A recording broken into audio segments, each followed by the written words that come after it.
you should realize that it's a recording. And if you don't want yourself to be seen, you can close off your video. And if you don't want yourself to be heard, don't. We don't want to hear you. Okay, I'm going to pass over. I think it's to David this evening. David, is it you tonight? Yeah? Okay. Please unmute yourself, and I'm going to pin you. Thank you. Okay, I hope our broadband's working okay, and you can all hear me. So good evening, everyone.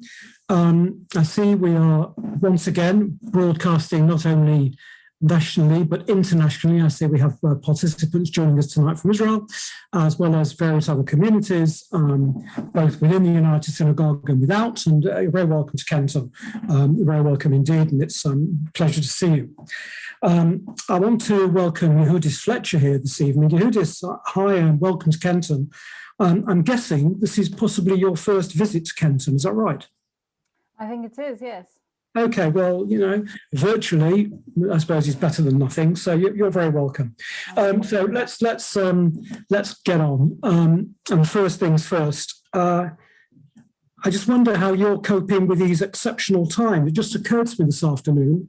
It must be great fun trying to homeschool 3 children. I can't think of anything worse. Those of us who are older parents. How's it going? How's the? Well, I'm homeschooling children. I'm really lucky that my 2 younger children, one of them has autism. So my 2 youngest children were given a school place on the back of that. They said, we've got the germs from your household already. We'll give the younger child a place as well. But then my elder son is at home.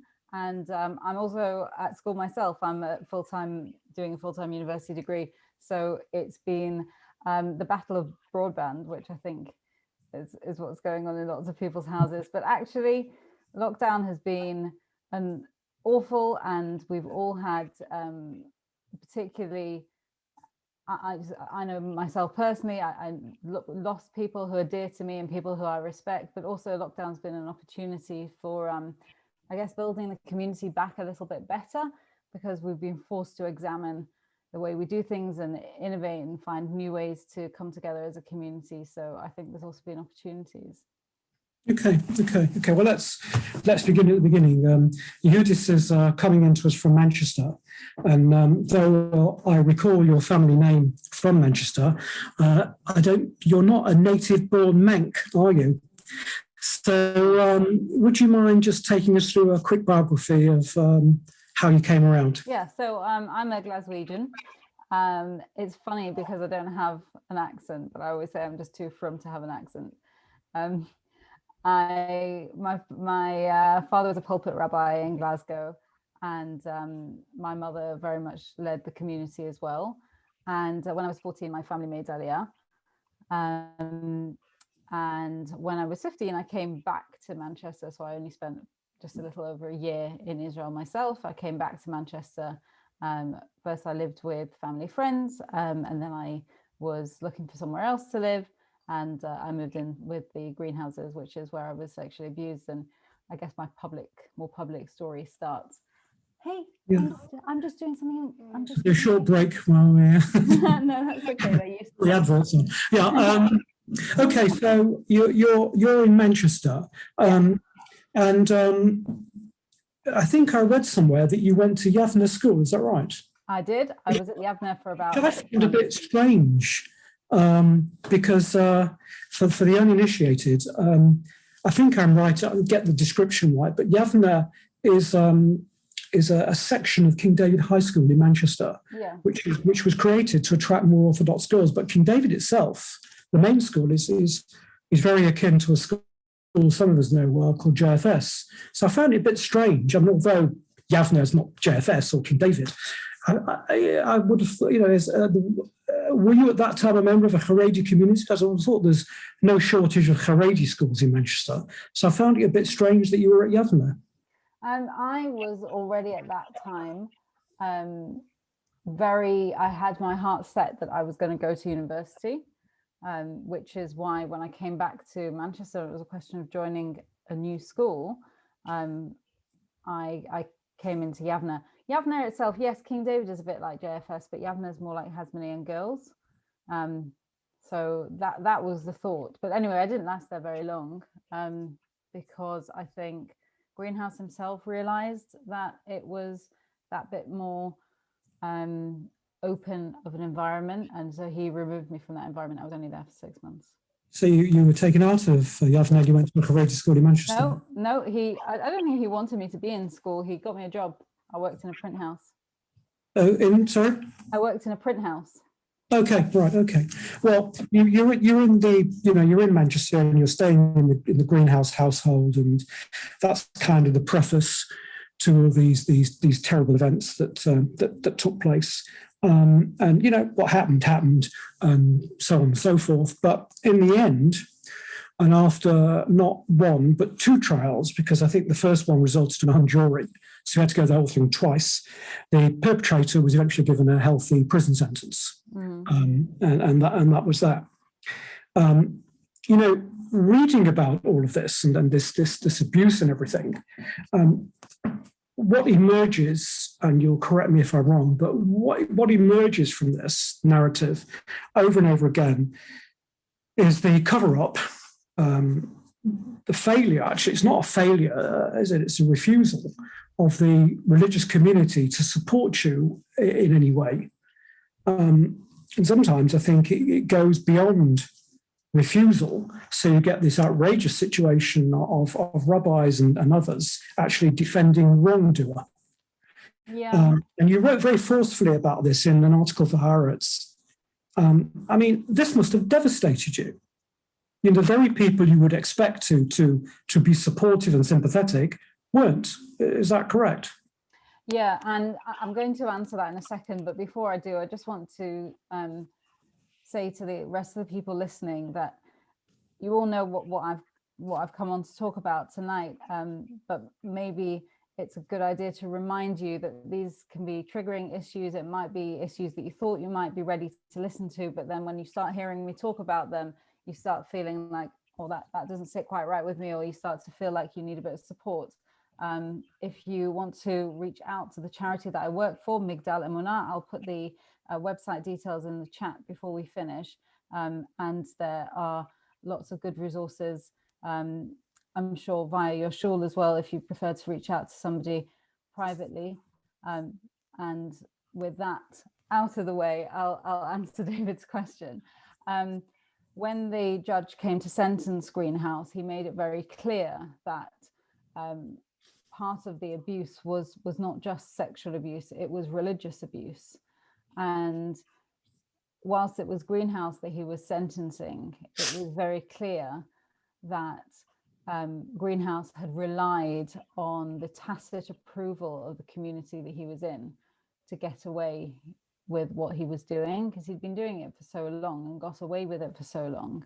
And the only reason he knew he could get away with it was because he had been allowed to get away with it.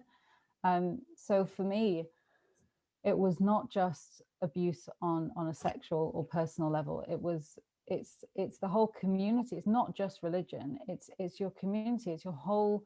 My whole social capital is wrapped up in the Frum community, and to be told again and again that, yeah, it's not that we don't believe you. Nobody ever said that they didn't believe me. Nobody ever said that I was making it up. They said that I had tempted him, or that, it's understandable that he'd done it because I was obviously so provocative, or it's understandable that he had done it, and why didn't I lock my bedroom door?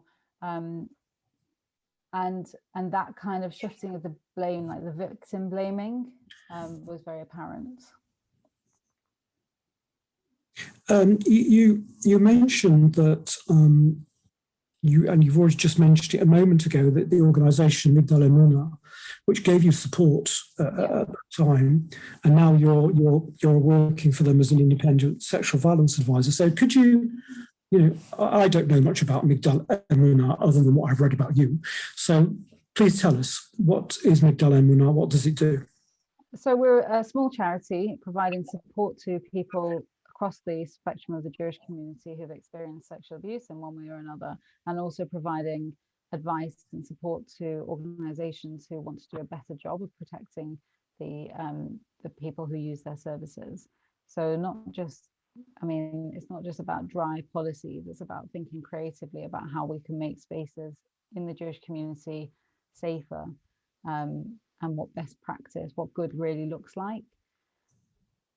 Okay. So on a day-to-day basis, we might be advising teachers or rabbonim or social workers how best to interact with people that they are supporting, or we might be talking to survivors.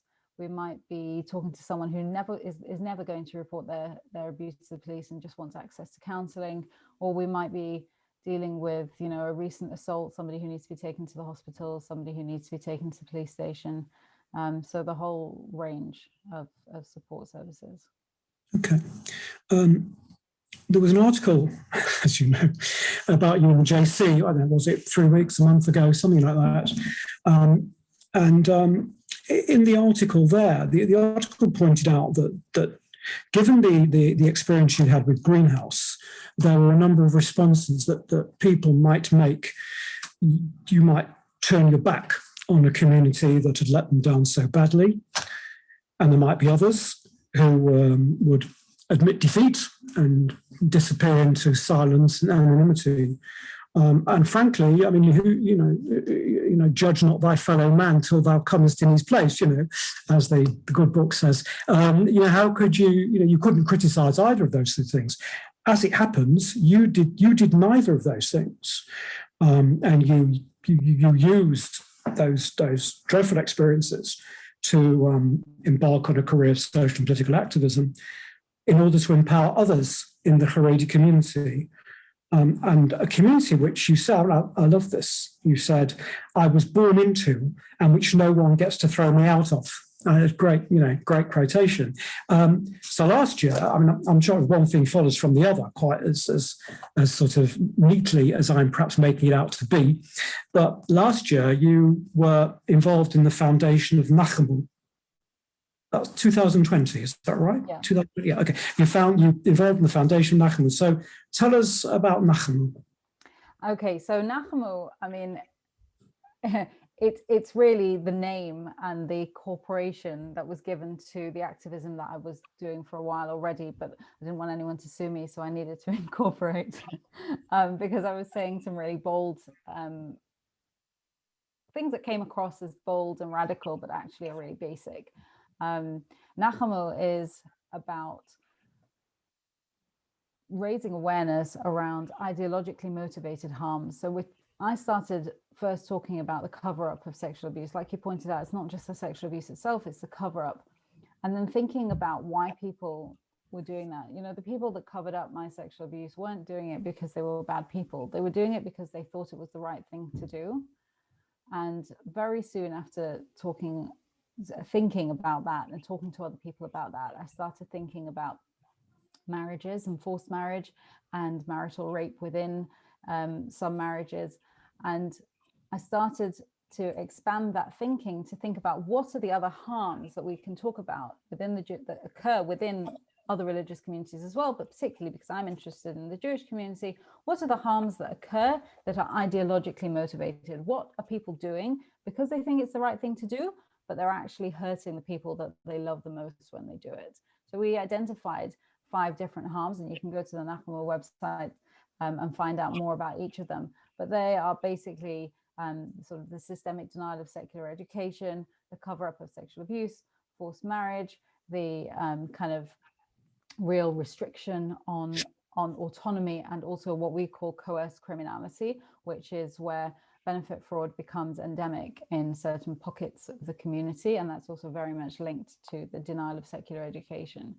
And these are things that are not new. We're just actually labeling them with names, but the practices themselves are well established in pockets of the Charedi community. And not only are they a problem in the Charedi community, this is not a Charedi problem, this is a Jewish problem, because try as people might to draw some kind of binary difference between that's a Charedi issue and that's a mainstream community issue. there's enormous overlap, and we are, after all, one community. And I didn't sign up to separate myself from the rest of the mainstream community. And it doesn't feel good to me when people say, well, you're from, like, that's a Charedi problem, or that's a Charedi issue, and that's maybe nothing to do with us. I've always seen the whole of the Jewish community as my community, and I see this as a Jewish community problem. Okay. I'm just wondering what your relationship is with the Charedi community these days. I mean, again, this Haaretz article, you said, I refuse to compromise on my from upbringing. Having said that, I gather you've decided to jettison a couple of practices which might be regarded as pivotal in the Charedi community. And I'm sure that you must have been perceived somewhere along the line as some sort of an informer, who with another culture might have ended up weighed down with bricks at the bottom of the River Irwell. What's your relationship with the Charedi community? How does the Charedi community regard you? Is there a relationship with the Charedi community? Of course, this is my family. This is where I live. This is the food that I eat, the songs that I sing, the way I daven, the place that I live, the people who don't like what I'm doing in the same way as my brother might not like what I'm doing. It doesn't mean I'm not part of my family anymore. We can disagree on some things and love each other for other things, but crucially, like the crux of my Haredi identity is that this is where I belong. And that's, like we said before, nobody gets to throw me out. Yeah. Have they tried? Of course they have. But you're refusing to. That's very good. That's great. That's great. So, you mentioned as a remark a few moments ago, the business of marriages. And of course, we're right up to date with this because, was it 2 weeks ago, a report was sent to the Home Office, which you were part of, co-authored, as I think I understand it, for a ban on marriages for those under 18 and for religious weddings where there's no civil marriage to be outlawed. Now, you may kind of already have addressed this a few moments ago, but just for the sake of it, I just wondered if you could tell us a bit more or just elaborate or even repeat the context of that report. Right. So we being Nahamu decided to make forced marriage our first campaigning issue because we saw it as the most urgent in terms of how many people are being affected by this issue on a daily basis. So when we say forced marriage, the first and most important thing to address is what is a forced marriage? And the answer that most people will say, hang on, what you're talking about, they're not forced marriages, they're arranged marriages. And it's really important to really underscore that all forced marriages are also by definition arranged. So the fact that something is an arranged marriage doesn't mean it's not a forced marriage. All forced marriages are also arranged. So we are not, there was no ethics approval. We're not a university, and I do this via my university. And I feel like the methodology that we use, I'm completely upfront about that, was not rigorous enough for me to be able to say that I have data on how many people are affected by forced marriage. So instead, we decided to instead of quantifying how many people are affected by forced marriage, we decided to qualify, like say, what is forced marriage? So we came up with 5 markers where we looked at lots and lots of different people's experiences within the shidduch system and said, okay, using the current UK legislation's definition for forced marriage, which of these shidduch practices, which of these that we can list come under the current UK legislation, which outlaws forced marriage? And there, where those two overlap, we can say that bit in the middle, that's forced marriage. So there's so those are 5 different markers. You can read the report in full, or you can just read the executive summary. Please don't rely on just the media reports because most of them were skewed. But we are talking about some parts of primarily the Hasidic community where people don't have an option not to get married. So they can't, so even if they can say no to this particular shidduch that's being offered to them, they can't control the timing. So they can't say, no, actually, I want to go to university first, or I'm not ready to get married. They might be able to push it off for 6 months, but when there's that kind of pressure to get married before you get old, and old is like over 20, so that we would consider to be a forced marriage. Where there is a tanoim, which is actually not particularly halachically binding, but regarded mystically as a binding contract that most people have abandoned. Like in the Charedi community itself, most people will sign this in a really symbolic way 5 minutes before the chuppah. And that's because it's been recognized as inappropriate to bind two families together when there's no way of breaking this contract. And then there's a perception that that can't be broken, and that a couple who want to break their engagement actually have to go through with their wedding and then get divorced. So most people have abandoned that practice, and yet it remains within pockets mainly of the Hasidic community. So that's another example of a marker, and there are 5 markers. So we decided to use these markers themselves as an objective way, so that if I'm talking to you, let's say, and you say, well, I had a shidduch and it was fine and I had full autonomy of the process, amazing, I'm really, really happy for you, great. But if the cap fits, then wear it. If you feel if you're listening to what I'm saying and it resonates with you, and you say, actually, yeah, I didn't have a choice over when to get married. I could have said no to this girl, but then the next girl that came along, I would have just had to agree to her, because I know that the third girl that would have been offered might have not come from such a prestigious family, and the offers, so to speak, would go down, or they might not appear at all. So that pressure is there. And if that resonates with you, then this is a description that's helpful for you. So the recommendations that we put forward were, yes, for marriages for child marriage to be outlawed, and we're not the only organization campaigning for that. There's other non-Jewish organizations asking for the same thing. And our main recommendation, the one that we feel is most important, is that schools address the issue during the mandatory relationship and sex education that comes in. That's the last opportunity in sort of the end of high school, to when that already mandated relationship and sex education curriculum is being delivered, to include in that discussion around consent, to include consent not just to sexual acts, but also consent to marriage. Okay, well, it certainly sparked a lively correspondence, isn't it? I know you had these interviews on, not that I have to say I didn't listen to it, but I did read the report afterwards on Women's Hour, which was, of course, chaired by Emma Barnett, another Jewish girl, another Jewish Mancunian, I should say, where you met Chaya Spitz, who is the chief executive of the Strictly Orthodox charity, the Interlink Foundation, who said it was absolutely abnormal for young people in the community to be pressurized into marriage. And this, of course, sparked its own correspondence over the weekend, where we had a volunteer from Camp Simcha sharing her experience. But I think something you've already mentioned, of a young Charedi women being pressurized into agreeing to a marriage, which they feel is likely to fail. And then other people saying, no, that's not the case. And then the Jewish Marriage Council saying they're not aware of any parties in their experience who've been forced. And then leaving the final word again with Chaya Spitz, who also writing in the press saying that taking a side swipe at Nahamu and accusing you of attempting to demonize Charedim, and using this business of shidduchim and forced marriage and one thing and another. It's really a plot in order to rubbish the Charedi community. Yeah. Strong words. They are strong words, and I've written to Chaya multiple times. I've sent her my phone number if she's uncomfortable putting anything in writing, and she's refused to even talk to me right from the beginning when we started researching for this paper.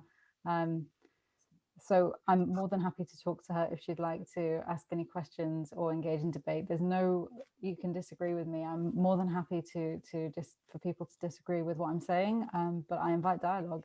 And so far, we've not been able to have any meaningful dialogue, and I don't count meeting on Women's Hour as dialogue when we're both two Jewish mothers. There's no reason why we shouldn't be able to talk to each other.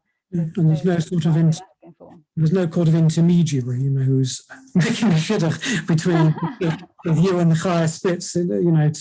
Well, I think maybe there's a little bit of fear. maybe there's a little bit of fear of actually getting down and having these conversations, because it's ludicrous to say that these practices don't happen. We can have a discussion, and like I said, my data is not rigorous enough to put a number on how many people are affected by this. All I can label are the systems that occur, but I'm more than happy to talk about how many people, but to completely dismiss that it does happen, I think is very silly indeed. Okay, thank you. I'm going to move on to a couple of more general items in a second. Before I do, I'd just like to say, if there are people who would like to raise something or other with Yehudis, please use the chat facility and I'll come back to you. Just, you don't have to write the question out. You can just say, you'd like to ask a question or whatever it is on the chat facility, and I will come back to you. But I just want to, as I mentioned to you, I'd just like to kind of mention a few other things, or ask you a couple of things which are perhaps a bit more general, maybe about the Charedi community, see what you have to say. I should say, before I launch into all of this, we don't have Netflix here. So not because there's nothing it's not an ideological thing, it's just that we haven't got time to watch it. Because of all the other recordings we have to watch, 6 million episodes of Coronation Street. No, so we don't have Netflix. I haven't seen any of the Charedi TV dramas, so I just want to make that a marker. Now you need to sit back a bit because this goes on a bit.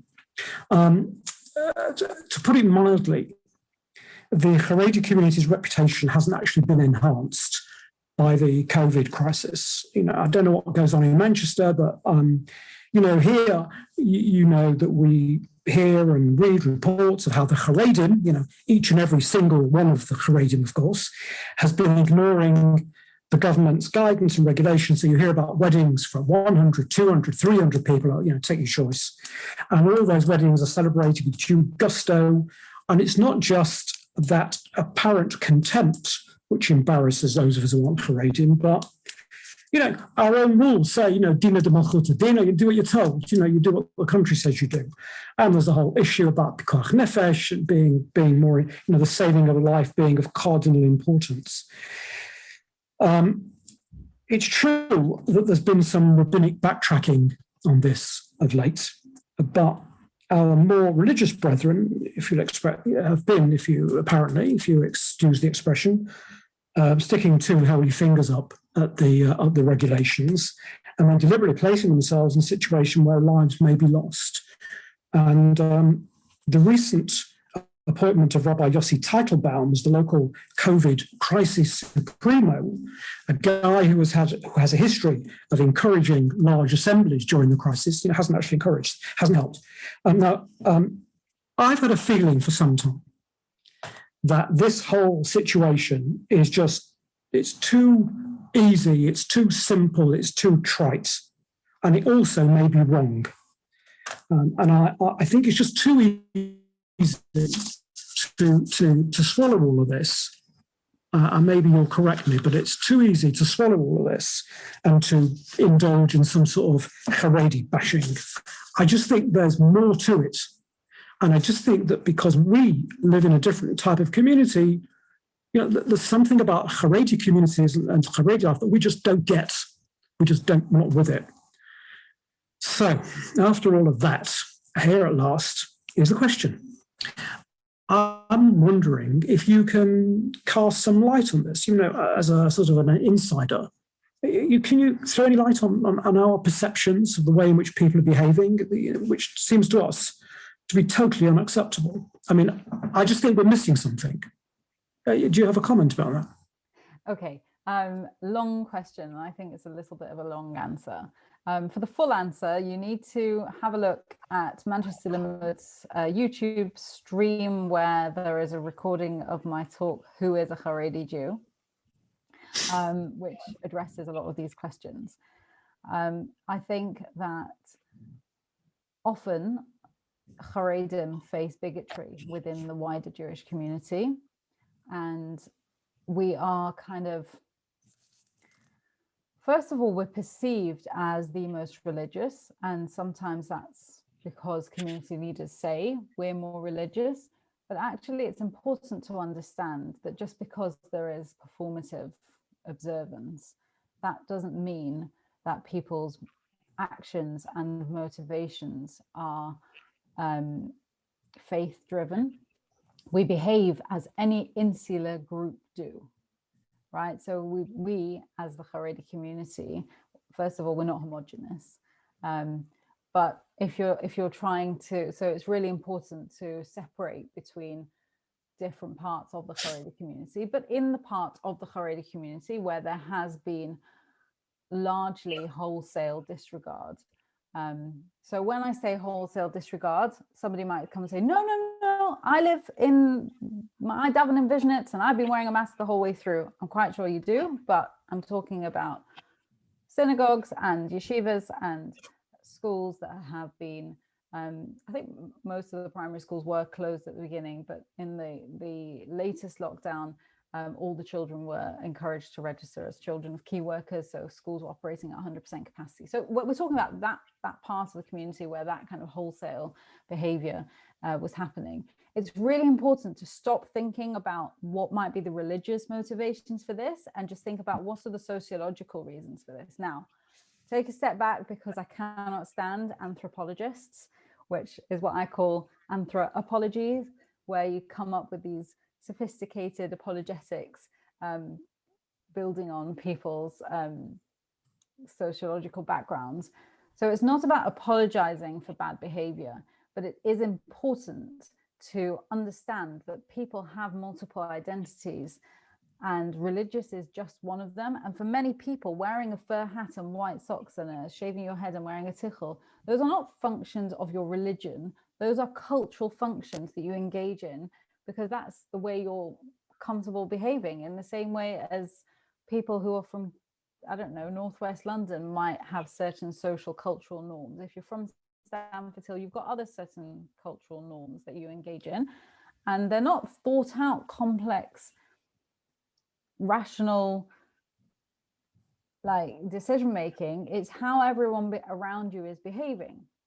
So a lot of people who have been behaving in a certain way for the past 5 or 10 or 15 years of their adult life, which is not feeling like the police are there to protect you, not feeling like the government have your best interests at heart. For example, the constant to do with Ofsted and all that backwards and forwardsing, not feeling like you're really a proper citizen, not feeling like you're represented anywhere, not seeing yourself represented in politics, not seeing yourself represented in media in any positive way. There's a certain sense of disenfranchisement where people, as would any isolated, insular group of people, react to that set of circumstances in a specific way. And I was completely unsurprised by what emerged during COVID. There was nothing new that came out of COVID. COVID shone a light on things that had been going on for a very long time. Okay. One other general thing, and then we have a couple of questions on the chat. You may be familiar with this book. I read this book some time ago called All Who Go Do Not Return, by Shulam Dean. And if you know the book, he tells how he left the Skvera Hasidic community and has become totally secular. It struck me at the time that Shulam, who I've got obviously never met, wasn't a sort of in revolt against Judaism itself, but it seemed to me he was in disagreement with a particular type of Judaism. And he might have been able to sort of, as it were, remain within the traditional Jewish fold had somebody done something and welcome him to say another brand, I don't know, whatever it might be, modern orthodoxy, I don't know, whatever it might be.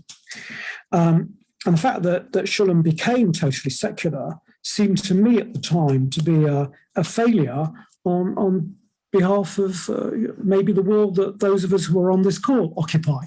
The moderate Jewish world. And I just wondered if you had any experience, people who have left Charedism, and because it just seemed to me they don't really want not to be Jewish anymore. They're just perhaps a bit unhappy with the type of Judaism that they're living.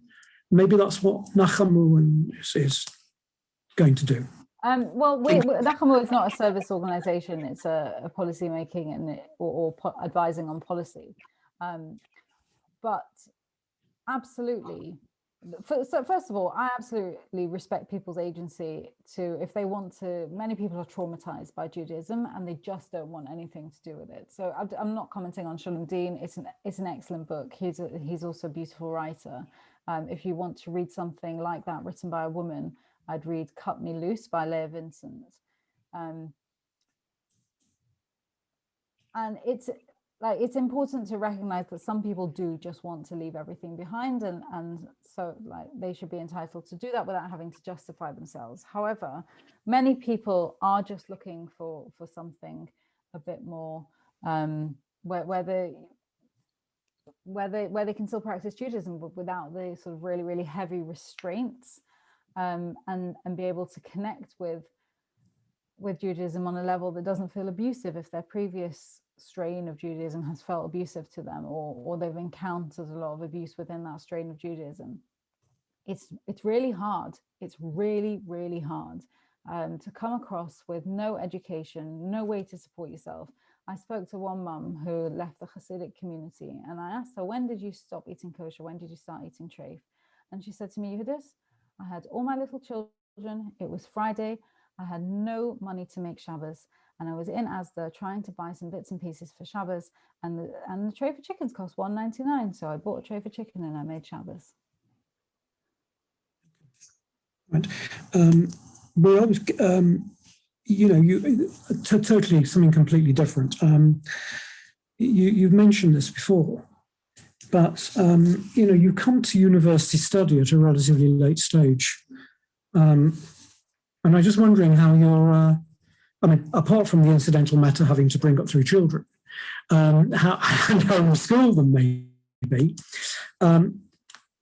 you got a full-time university student, and for those of us who were university students at what you might call the proper age, and I'm just thinking, I can't speak for others, but certainly perhaps I didn't give it my full attention for the whole of the 3 years I was there. How do you manage? How do you cope? 3 kids, homeschooling, full-time degree, and all the rest of the stuff that you do. How do you cope? I have to keep reminding myself to cope. I tend to kind of dive in head first and then come up for air from time to time. Actually, today I was lucky enough, because my little one has autism, I was offered a jab as a carer. So I had my jab for COVID yesterday, and today I felt absolutely rubbish and I had to cancel lots of things. And sometimes you have to do that. But I do often forget to come up for air and I need reminding from time to time. But I do get motivated by the enormous response to my work. It's an absolute privilege, and to be able to do this and have such an impact on lots of people's lives, lots of people who are not even able to tell me publicly but will tell me privately that they support what I'm doing, is an incredibly motivating factor. Which year are you at university? I'm just almost finished my 2nd year. Okay, well, we've got the 3rd year's finals, isn't it? If they ever open. You actually don't go there, do you? You sit and watch. Well, at the moment we're not going in at all, but they keep telling us that we should be going back and we should be going back, but we'll see. Well, 3rd years, the few exams, and that's it really, as I recall it. Okay, almost finally from me. In your Twitter profile, you describe yourself, amongst other things, as a survivor and a thriver. And you've clearly determined to do what you can do for other Jews who need the kind of support that you never got and you feel you can give. So, if we just push a few minor matters to one side, like the pandemic and like everything else and children, where's the future for you and your work? What do you see the future as being? What do you like to do? Do you know what? The future is really for there not to be work to do anymore, for me to be able to live a quiet and boring life. I feel like the future is probably working up, doing this for as long as I feel I'm able to give it my best, and then recognizing when I'm not giving it my best anymore, and then moving on to academia or something like that. Okay. Meanwhile, enjoying all the pleasures that the leafy suburb of Broughton Park has to offer. Sure. Okay, we've got a few questions. We've got a couple of time for a couple of questions. Yeah, now I've just written people down. Rabbi Black, over to you. You'll need to unmute, I think. Yes. Okay, I'm unmuted now. Okay. Hi. Just before you start, we've got Rabbi Black, and I've also got a question from Linda Hamilton, and also I've got a question from Martin Coase. So there's three to go on with. Rabbi Okay. Black. I've got three questions. Is that okay, or is that put? Okay. Okay. I'm Chabad Lubavitch, right? Chabad Lubavitch, and we use a shidduch process. When I got married, I went out with 35 shidduchim before I met my wife, right? 35. I did not find myself under any pressure whatsoever to get married. I don't think it would be called a forced marriage. Not from my side. I haven't spoken to Yehudit lately. Maybe she feels a bit differently about that, but I'm sure she's 100% with me on that. My question is like this. I think if you go through the general shidduch process, I think it's a very, very good way of doing it, because you're not just meeting somebody in a bar or whatever, or having a one-night stand, but you're sitting down, you're having discussion, you're going to a hotel, you're discussing things, you're on your best behavior. You should be, and that's the shidduch process. And as I said, I went out with 35 different shidduchim. A lot of them turned me down, and I turned one or two of them down, whatever. There wasn't any, doesn't feel like it was forced at all. And not only that, but Shulchan Aruch, it says it quite clearly, and I'm going to just show you. Ibn Ezer, Membase, let me just find it. I hope you don't mind. Eina Isha Miskadeshes, a woman cannot get married unless she has her own will. She has to agree with everything. If you force a woman to get married, there is no kiddushin there. You cannot get married without consent from both. That's halacha says it. So how could you have people, they call themselves from, that they would do such a thing and force such a thing? As I said, I'm from one of the Charedi communities. I've never seen it in my community. I have friends who are from Satmar and all different other places, and I don't necessarily see that I'm from the Litvischer world as well. I don't see that. I just don't see it, and I don't see how the community can say when it's mafurish, it's specifically against halacha, as I've just written it out over here. That's my first question to you. Right? Can I answer the first question first, so that we keep track? Okay, the Torah tells us mafurish, right? Which is explicitly midvasheka tirchok, not just midvasheka like don't tell any lies, midvasheka tirchok. The Torah also keep far away from telling a lie. The Torah also doesn't, and another point, doesn't tell us guard your health. It says you should zealously guard your health.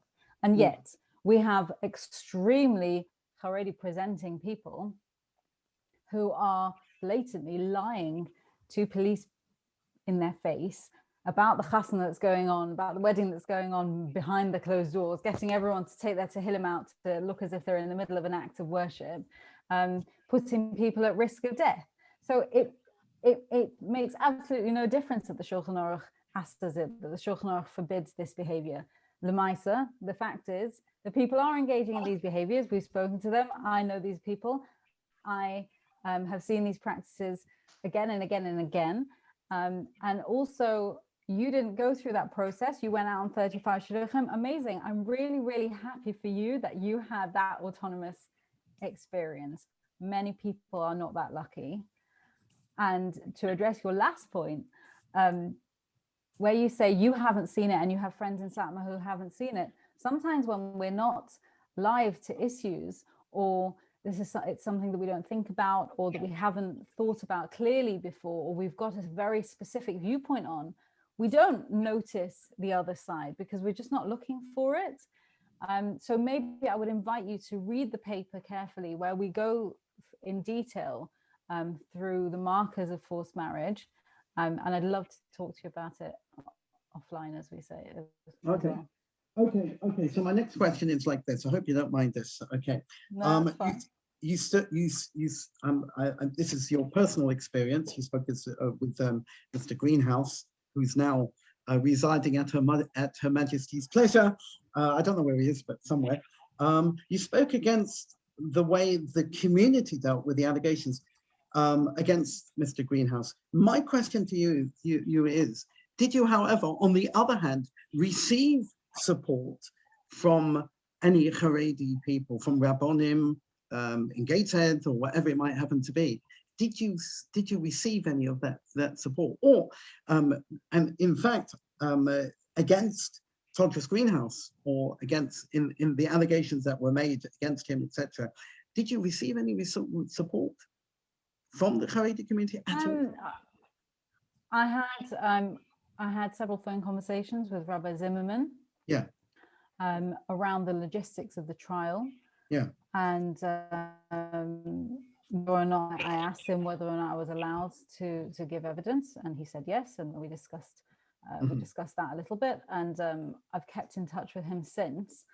I have never received support from Charedi organizations on the back of what I've been through. I think that's a terrible thing. Okay, and my third question with you was more of an observation and perhaps a discussion. You mentioned the Charedi. Hold on. Let me qualify that. Actually, there is a specific Chabad rabbi that I can say, not as an organization, but a Chabad rabbi individual himself who has from time to time reached out and support. So I'll just qualify that. That's good to know. So not all Charedi. I think it's important to know. I've never said not all Charedi. I've never said that all Charedi, but I really try and focus on systems rather than individuals. Because I think the system is not monolithic. It's really important to know that we're not all thinking the same, or not all Charedi people. So when you see something happening in Stamford Hill, you look at the rabbi and say, "Rabbi Black." This is what happens to me all the time, because I have to deal with this. Well, but how is this happening in Stamford Hill? This blah, blah, blah, blah, blah, blah. And I'm turning around saying, yeah, well, you do have people from this particular group, or this group, or that group, and that. And I'm saying, I don't belong to that group. I don't aspire to their ideology, or to their viewpoints, or to that community. I'm not part of it. And a lot of people believe that we're all part of one monolithic viewpoint, but it's not so. You have a lot of different viewpoints. You've got the Lubavitchers, you've got the Litvaks, you've got the Satmaras, you've got the other Hasidim, you've got the Vitsnitzer.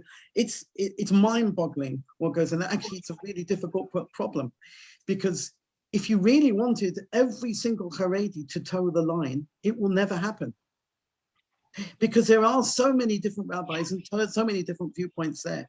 It will never happen. That was just my little thoughts on that. But my question to you is, you had this whole question about the Haredim and what they're doing in Stamford Hill with the COVID and the weddings and the schools open. Can you give me a reason why you think, in your own mind, you think that they would leave all the schools open, which they have, basically. Every single school is open. It's business as usual in Stamford Hill, I think. There was a school last week that actually had an Ofsted. Last week, they had it on Tuesday. Whilst they were officially closed, but they were open, and there were 1,000 kids in that school not going to it. So my question to you is, why do you think it's going on? Why do you think? I don't know what's happening in Manchester. I think that's what's happening. Yeah. I think it's happening because the alternative is too frightening for people. Yeah. For various reasons, for ideological reasons. I think there's been a great fear that without the structures of the regular davening with a minyan and going to school and the routines, that it's a little bit of a house of cards, that people will not feel they won't keep to the very strict routines themselves, and they need those structures in place from the community. But also you need to think of it from the perspective of families with lots and lots of children who, they've had that many children, and they've not thought about, all the children, or almost all the children, are out of the house at most of the day from the age of 2. They go to play groups, so they might be out till, the 2-year-olds might be out till 2:30 or 3 o'clock even. So to suddenly have everyone home, and you've got 13, 14, 15 children at home, first of all, even if you've got enough bedrooms, have you got enough living space? People never entertained a reality where all those children would be home for an extended amount of time. And a lot of people across the country are not coping with lockdown. So just imagine that with 14 or 15 children at home. And also they don't have computers. Very simple. Well, I think some people don't have computers. I can't tell you the amount of people who I never, ever imagined, people who previously would not take a photo. Like if I want to take a photograph of them with a smartphone, they'd say, no, don't photograph me with a smartphone. And now, because they've needed to have doctor's appointments or whatever, they have got a tablet at home, and but they're not, a lot of people are not using tech for entertainment. You're right. It's just a different reality, and the schools it raises bigger questions. Yeah, and the schools are not going to use Zoom, are they? They're not going to use Zoom for. Well, the schools are not going to use Zoom, but I don't buy that, because the schools were saying right from the beginning that one of the carve-outs of children who can attend school, if they are not going to be able to engage in distance learning. And the schools that ran beautiful distance learning programs long before every other school sorted themselves out on Zoom were the Charedi schools, who sorted out a telephone-based system run by Chinuch UK, which ran beautifully. And I'm saying that that's easy for a child to listen to these phone lines, but they were doing it brilliantly, and they got it together far before the mainstream schools. It's not the telephone system. I know this because one of my children goes on the telephone system. It doesn't work. It doesn't work. I can assure you. It's certainly not for every child. No, definitely not for my son. Right. Okay, go on. Let's move on. Somebody else, Jill Prager, also made that point about the access that the community does or doesn't have to the internet. But I want to ask, there's a question or something completely different. Linda, do you want to? I can't see you on my screen, Linda. Linda Hamilton, this is. Yes, I'm here. You're there. You've appeared, Linda, at the bottom. Thank you so much. One terrible moment, I thought you'd upped and gone. There you go. No, I'm here. Ask your question. I just wanted to ask you, is Migdal Emunah anything like Jewish Women's Aid, which I know deals with domestic violence and supports people who have been abused by a partner or somebody perhaps in your situation? And if it is, and I thought they covered the whole Jewish community, does Migdal Emunah only sort of happen in Manchester, or is it also a nationwide organisation? So Migdal is different to Jewish Women's Aid. Jewish Women's Aid focuses on domestic violence, although they have recently set up their own sexual violence service. Migdal has been operating for 10 years. It's a national organisation, and it supports people who have experienced sexual abuse specifically. Okay, thank you. I just butt in before asking anybody else to join. It's interesting what Rabbi Black was saying about Charedi, and the sort of, and you said also that the Charedi is not homogenous. I mean, I'm sure I speak for lots of other teachers, former and current. I was always told that just for you, this conversation between you and me, because a lot of other people know this already.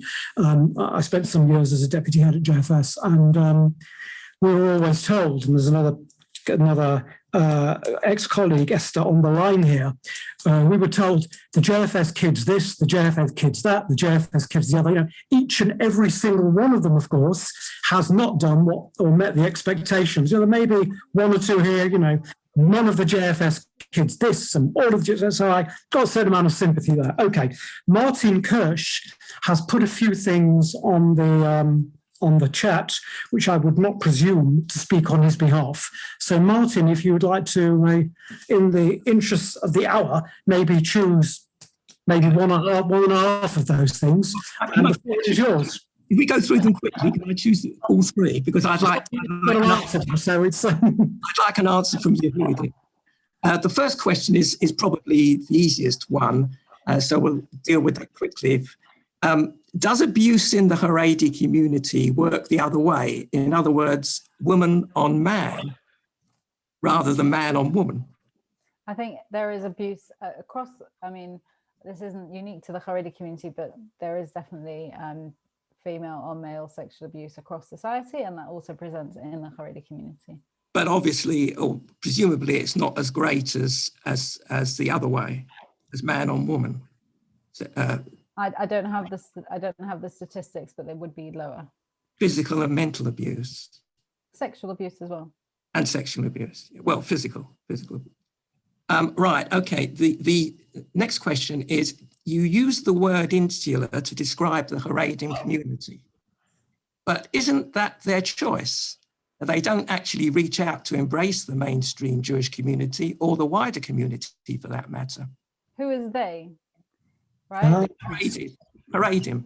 Yes, but if you're a 6-year-old Charedi child and your whole family, all your brothers and sisters are going to school and your teachers might be mocking mask wearing, are you really making a choice? You're just part of, that's how your community behaves. You're not reaching out or make a decision not to reach out. You're just insular. You're just insulated. That's your experience. And was that your experience in the Haredi community?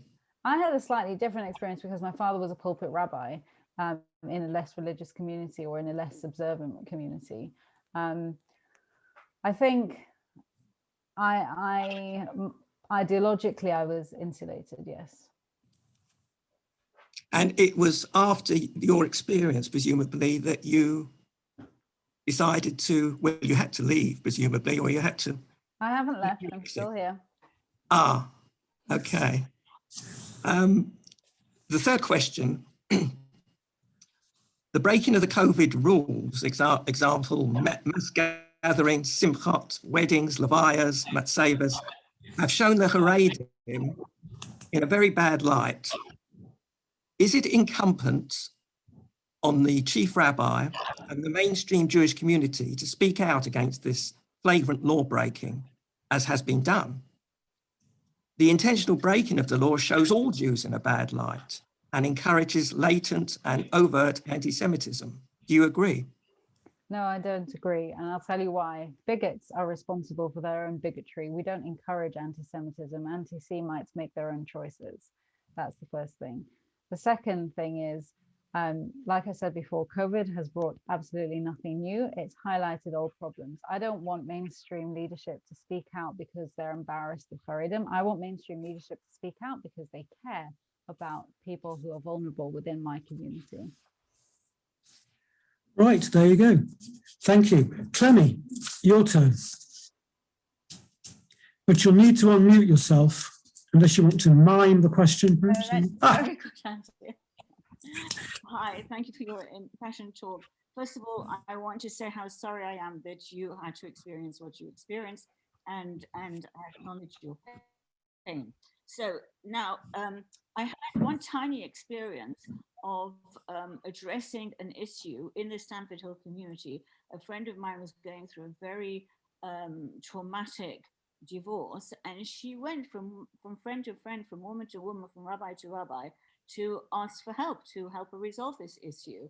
And the women shunned her. The women would not, people that she had known all her life, turned away from her for fear of being tainted with the same problem. They weren't addressing the issue. They were afraid of being tainted with the same problem. Now, jumping on a little bit ahead, I understand completely why you felt you had to go outside of the community to expose this issue. Was there nothing you could do within the community? I mean, we all know that women are excellent at galvanizing themselves to change and to instigate change. Is there nothing you could have done within your community to galvanize a few women to address these issues seriously and effectively?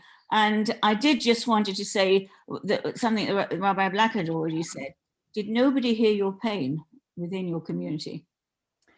So that's two separate things there, because we're talking about, did no one hear my pain? Very few people heard my pain, or if they did nothing constructive with that hearing of it.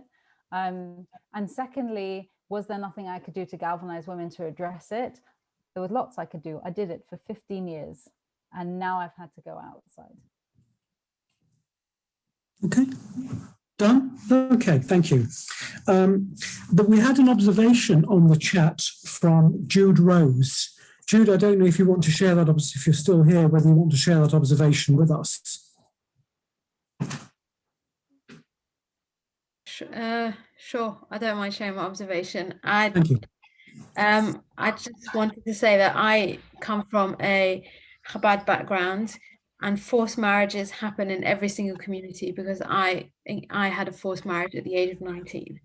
So I don't think there are any community in the Charedi community that can say that forced marriages do not happen. I don't think you can point blank say I am Litvish, so forced marriages don't happen, or I am Chabad, forced marriages don't happen. They happen all across denominations of the community. Do you want to respond to that in any way, or should we move on? I just want to say that it's absolutely right. It's not. That was one of the reasons why we pointed out the markers of forced marriage. If you look at Charles and Diana's marriage as it was depicted in The Crown, I know you say you don't have Netflix, but I don't know if you've seen. I don't know if you how many of the reviews of various contemporary dramas you've been following, but if you think about pressures from different families, in whichever circumstances they're coming from, whether they're coming from religious or other kind of duties, when a marriage is so wrapped up in duty, it's likely to involve coercion. Okay, thank you. There's also somebody on the screen entitled, that's not entitled Viv, who was asking whether things are as bad in Manchester as they are in London. I'm presuming things by bad. Presumably she means the Viv, do you mean the breaking of the rules? Hello? No? As a retired Metropolitan Police officer. Oh, dummy. Oh, God. Wasn't me. The first thing I had to do, we don't do it anymore. There wasn't the little men on the mopeds. We did tickets. So as I was finishing my training, the first thing to do, I'm fully trained, was to go down Golders Green and do tickets. Full uniform, arguing with someone. Only a Jewish person will argue with a police officer. Anyone else, it's like, it was a policewoman then, now it's a police officer because of discrimination. But only a Jewish person will argue. And actually, some things you'll never remember. We started doing the menorahs everywhere. And I stopped a Volvo who had 12 children in the back of the Volvo and trying to argue. You can only have 2 people on the seats and 3 on the back. In the end, I just had to say, either you get other people here to take the children away, or I'm taking the car away.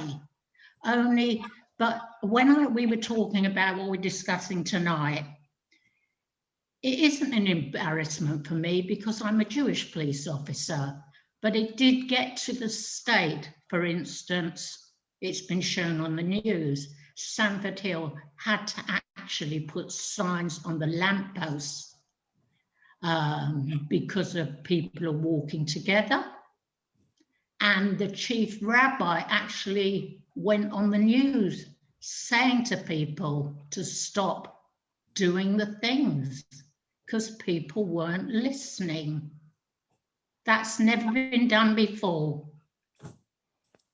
Okay, and what happens in Manchester, Yehudis? They are much more civilised. Yes, yes. That's because we're all United fans. First of all, it's interesting that Viv's linked COVID compliance to other things like traffic violations. And that really resonates with me, because it's what I said earlier, that COVID has brought absolutely nothing new. It's just shone a light on problems that already existed. With regards to what happens in Manchester, I think I know that people who live in Manchester, where both sides of the family live in Manchester, have been traveling to Stamford Hill because they can get florists, caterers and a venue in Stamford Hill.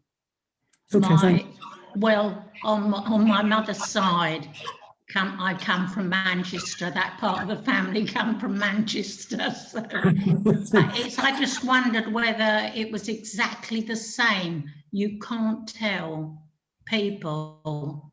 And people were having, in the first wave, March, Golders Green, we were getting to, people were dying. They don't realise how dangerous it is. And I wondered if it was that hard there. I did read somewhere that, and again, I might be doing people an injustice, but I did read somewhere that that many of the more religious people, the Charedi, if you want to call them that, are fully aware, they make a conscious choice that the observance of the mitzvah is greater than the danger posed by the non-observance of the mitzvah. That sort of, they make a choice, and that's what they have to do. I think there's nothing to be gained from infantilizing people. Saying, oh, they didn't know, or they don't watch the news, so they don't know. I don't think that's helpful. We have one more comment on the chat. There's nothing else on the chat, so I'm going to make this the last bit of audience participation, if you will. Priscilla, you wanted to join in. Yes, I did. Strange coincidence that Viv, previous speaker, should be a policeman, an ex-police officer. It just so happens that a very dear friend of mine, her son is the Metropolitan Police Commander for the area of East London, of Stamford Hill, etc., etc.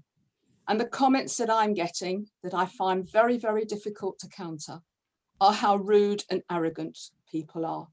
And if it may well be they are harbouring resentment and feel disenfranchised, Yehudis, and I obviously appreciate and sympathise with your experience. But there's absolutely no excuse for rudeness and arrogance, and that's what is coming over via the police, and that's at the most senior level, and he's having terrible difficulties. He has been quoted quite a number of times in the press, and it just so happens he's the son of a friend, a close friend, and that's what's coming over. That's be rude and arrogant. They are all individuals. We are all people. We are all Jews. They may have their beliefs may be different. Their ways of appreciating their beliefs may be different, but surely human respect for one another should not go by the board, COVID or not COVID, traffic violation or not. And that is very, very sad. And I'm afraid I've experienced that in Stamford Hill and Golders Green, anyway. Arrogance. Yeah, I think, Priscilla, I think it really comes back to education. And I think I was right to use the word insula. A lot of this has absolutely nothing to do with Judaism, because it's like you say, it's not a better way of behaving. On the contrary, often it's a really horrible way of behaving, and arrogance is something that I've certainly seen. Yes. David mentioned Yossi Teitelbaum and the scandal in the press around his appointment.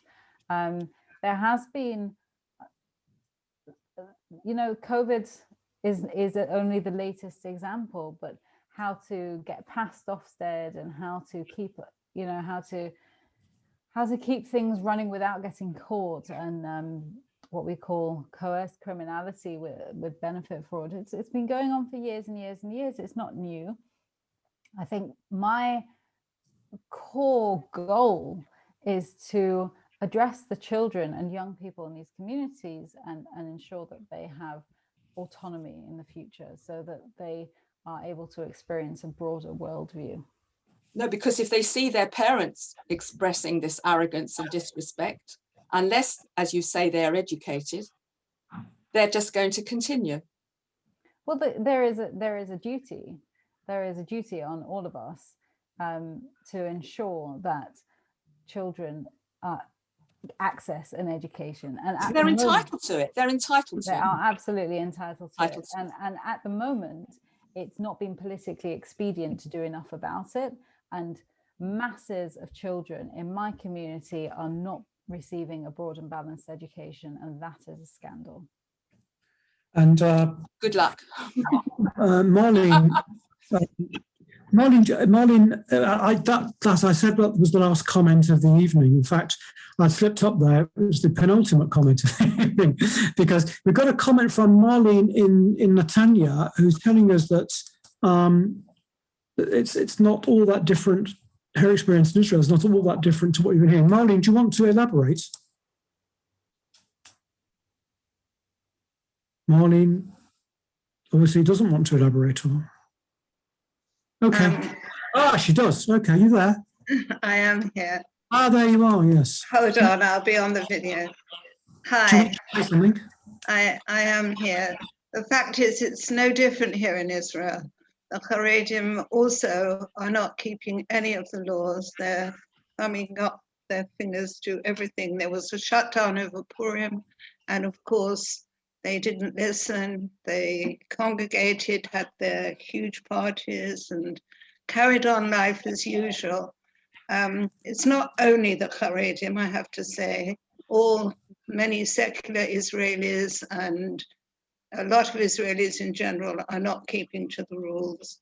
But it is principally, the biggest fear has been in the Charedi cities and areas. They are very fearful that if they don't keep to their routine and their way of life, that possibly the young people will turn away, they won't know what to do, they'll start going in the wrong direction. They feel that their whole lifestyle will collapse if they do not continue in their way. Also, of course, they live in poverty, many of them, and they have crowded homes, and they cannot keep all the kids at home. So they send them all to schools. The yeshivas, the schools, they've been open the whole time. They haven't kept any of the regulations. I can't say every Haredi, obviously, but a great many. It has been a big problem here, and we'll never get out of this situation unless people start to keep to the laws and the rules. It's very difficult. So it's no different, except it's a Jewish country, and of course, it's not quite the same dynamic as in the UK. But, Thank you. I've got another final question here. Jamie King. Hi. Jamie King. Are you there, Jamie King? Thanks very much. Sorry, I don't have a video, so I can't share my face, unfortunately. No, I've got very handsome features here on my screen. It's just a picture. That suits me. That's okay for the moment. Yehudis, quick question, please. So don't speak Haftarah, you mentioned that you don't yet have data or quantitative data on some of the issues that you're talking about. And although, of course, we know these issues exist, I just wondered how critical that was a part to the next phase of I suppose the efforts and the activity that you're doing behind the organizations, because of course data is critical. It's critical to the argument itself, because of course it makes a big difference whether we're talking about 70% of children in the community being part of forced marriages or 1% or anything in between.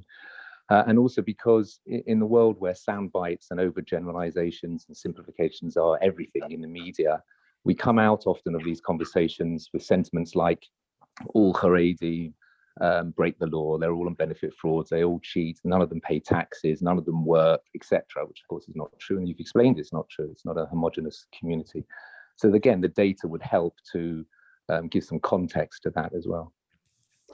Yeah, data very much is the next step, but data is not just about how many people is this, how can we measure how many people this is affecting, because the numbers often lie, and numbers are often used to distort reality as well. Because I mean, just looking at how things have been done in the past, you can get a sample that's not entirely uncontaminated, if you want to be polite about it, and like you said, you can get a soundbite out of that as well.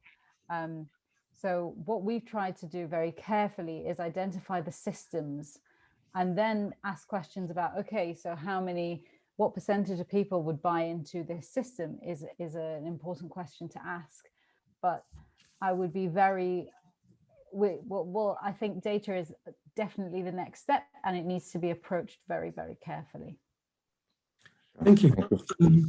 Right, I'm going to, Yehudis has been asked if we can have a link to the Nahamu report, and maybe while we're winding up, if you could put that on the chat, I think that would be very helpful.